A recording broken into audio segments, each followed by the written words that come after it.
Bismillahirrahmanirrahim. Assalamualaikum warahmatullahi wabarakatuh. Innal hamdalillah nahmaduhu wa nasta'inu wa nastaghfiruh wa na'udzu billahi min shururi anfusina wa min sayyiati a'malina. May yahdihillahu fala mudilla lahu wa may yudlil fala hadiya lahu. Asyhadu an la ilaha illallah wahdahu la syarika lahu wa asyhadu anna Muhammadan abduhu wa rasuluhu la nabiyya ba'dah. Rabbi israh li sadri wa yassir li amri wahlul 'uqdatam min lisani yafqahu qawli. Allahumma shalli ala sayyidina Muhammad wa ala ali sayyidina Muhammad.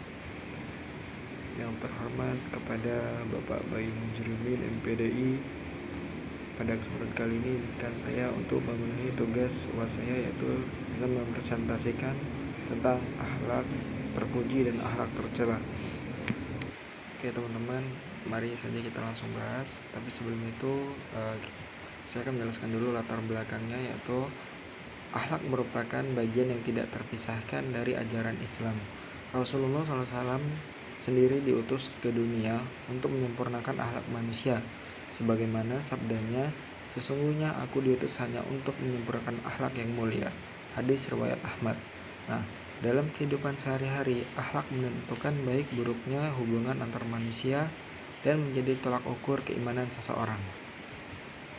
Selanjutnya, adapun rumusan masalah yang akan kita bahas. Yang pertama, apa yang dimaksud dengan akhlak dalam pandangan Islam.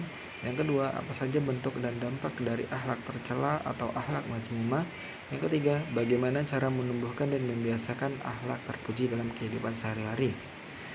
Nah, langsung kita masuk ke pembahasan yang pertama. Kita akan membahas tentang apa sih itu akhlak. Secara bahasa, akhlak berasal dari bahasa Arab khuluq, yang berarti perangai, tabiat atau budi pekerti.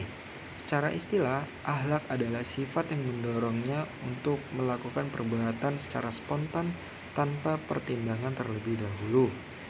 Kita masuk tentang akhlak terpuji atau akhlak mahmudah. Akhlak terpuji adalah segala bentuk sikap perbuatan dan sifat yang baik dan sesuai dengan ajaran Islam, yang mendatangkan kebaikan bagi diri sendiri maupun orang lain. Nah, adapun contoh-contoh akhlak terpuji. Yang pertama, jujur atau sidik, mengatakan yang benar dan tidak berdusta. Jadi tidak ada kebohongan di dalamnya. Yang kedua, amanah atau dapat dipercaya dan bertanggung jawab terhadap tugas yang diberikan. Yang ketiga, tawadhu, rendah hati dan tidak sombong. Yang keempat, sabar, yaitu mampu menahan diri dari marah, kecewa, dan sedih dalam menghadapi ujian apapun. Yang kelima, ada ikhlas, melakukan sesuatu karena Allah, bukan karena riya ataupun karena ingin dipuji-puji orang ataupun segala halnya lainnya. Yang keenam adalah pemaaf, memaafkan kesalahan orang lain dengan lapang dada. Yang ketujuh, ada dermawan, yaitu suka memberi dan menolong orang lain. Selanjutnya adalah kita akan membahas tentang keutamaan akhlak terpuji. Dicintai oleh Allah dan Rasul-Nya dan menjadi penyebab seseorang masuk surga, meningkatkan kualitas diri dan diterima dalam masyarakat, membentuk pribadi yang luhur dan mulia. Banyak sekali keutamaan untuk kita berbuat akhlak terpuji, seperti sebagaimana yang saya jelaskan tadi. Nah, selanjutnya kita akan masuk ke pembahasan tentang akhlak tercela atau akhlak mazmumah. Akhlak tercela adalah sifat dan perbuatan buruk yang bertentangan dengan ajaran Islam, yang merugikan diri sendiri maupun orang lain. Adapun contoh akhlak tercela, yang pertama adalah dusta atau kadzib, berkata tidak sesuai dengan kenyataannya, bisa disebut dengan berbohong. Nah, yang kedua ada khianat, tidak dapat dipercaya dalam menjaga amanah. Berarti dia sama saja semisal kita diberi amanah untuk melakukan ini, tetapi kita tidak melaksanakannya. Nah, yang ketiga takabur, yaitu sombong dan merasa lebih hebat dari orang lain. Yang keempat, hasad atau iri, tidak senang melihat orang lain mendapat nikmat. Contoh seperti ada seseorang tetangga, dia baru membeli sesuatu barang, namun tetangga satunya merasa iri dan dia merasa keirian di dalam hatinya, dia merasa dengki dan dia merasa tidak suka atas apa yang dicapai tetangganya tersebut. Nah, yang kelima ada riya, beramal untuk dipuji orang bukan karena Allah. Jadi contohnya seperti dia sholat ataupun dia bersedekah itu hanya semata-mata agar dilihat orang, agar dipuji-puji orang, agar namanya disanjung-sanjung orang, tetapi bukan dia bersedekah ataupun berbuat baik itu bukan karena Allah Ta'ala. Nah, yang keenam ada ghibah atau menggunjing, membicarakan keburukan orang lain. Nah, kita menggibah itu sama saja dengan ibaratnya memakan bangkai daging saudaranya sendiri. Nah, yang ketujuh ada malas, enggan melakukan kewajiban baik duniawi maupun ukhrawi. Nah, malas ini sangat berbahaya. Kenapa? Karena segala sesuatu itu bisa tertunda karena malas. Salah satunya adalah kesuksesan ataupun kepintaran dan segala macam. Jadi kita harus jauh-jauh dari sifat malas. Nah, selanjutnya adapun akibat-akibat dari akhlak tercela. Yang pertama, tentunya akan mendapatkan murka Allah Subhanahu wa taala. Yang kedua, menjauhkan seseorang dari hidayah. Yang ketiga, merusak hubungan sosial. Dan yang keempat, menyebabkan kesengsaraan di dunia maupun di akhirat. Nah, selanjutnya, adapun upaya-upaya kita untuk menumbuhkan akhlak terpuji. Yang pertama, meneladani Rasulullah SAW sebagai uswatun hasanah atau teladan terbaik.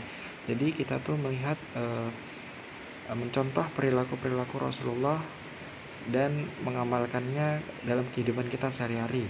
Dan yang kedua, memperbanyak ibadah, terutama membaca Al-Quran dan berzikir, agar segala perbuatan kita itu terjaga dari akhlak-akhlak tercela. Nah, yang ketiga, berteman dengan orang-orang soleh yang dapat memberi pengaruh positif. Nah, kenapa begitu? Bisa dibilang pergaulan ataupun perkumpulan itu sangat berpengaruh bagi kita. Sebagaimana ada peribahasa ataupun kata-kata mengatakan, jika kita berteman dengan seorang penjual minyak wangi, maka kita akan terciprat bau minyak wanginya. Namun jika kita berteman dengan orang pandai besi, maka kita juga akan terkena sisa-sisa serpihan dari pembuatan besinya tersebut. Nah, selanjutnya adalah menghindari lingkungan yang buruk dan menjauhi pergaulan bebas. Nah, itu sangat penting ya teman-teman. Kenapa? Karena itu sangat berbahaya. Nah, selanjutnya introspeksi diri dan terus belajar memperbaiki akhlak. Yang namanya manusia, kita selalu mengalami kekhilafan dan mengalami kesalahan. Namun kita harus terus-terus memperbaiki diri, terus-terus belajar untuk menjaga akhlak kita, menjauhkan diri dari akhlak-akhlak tercela. Nah, adapun kesimpulan dari pembahasan materi yang saya bawakan, itu akhlak merupakan pondasi penting dalam kehidupan seorang muslim.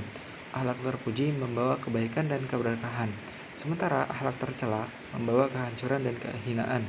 Seorang muslim sejati akan selalu berusaha memperbaiki akhlaknya demi kebahagiaan dunia maupun di akhirat. Jadi, marilah kita sama-sama selalu senantiasa berbuat baik dan menjauhi larangan-larangan seperti akhlak tercela maupun akhlak-akhlak yang buruk lah, seperti itu. Jadi marilah kita teladani sebagaimana sikap-sikap Rasulullah ataupun akhlak-akhlak yang sudah diajarkan Rasulullah. Marilah kita lakukan dengan sebaik-baik mungkin. Mungkin itu saja yang dapat saya sampaikan. Kurang dan lebihnya mohon dimaafkan. Akhirul kalam, assalamualaikum warahmatullahi wabarakatuh.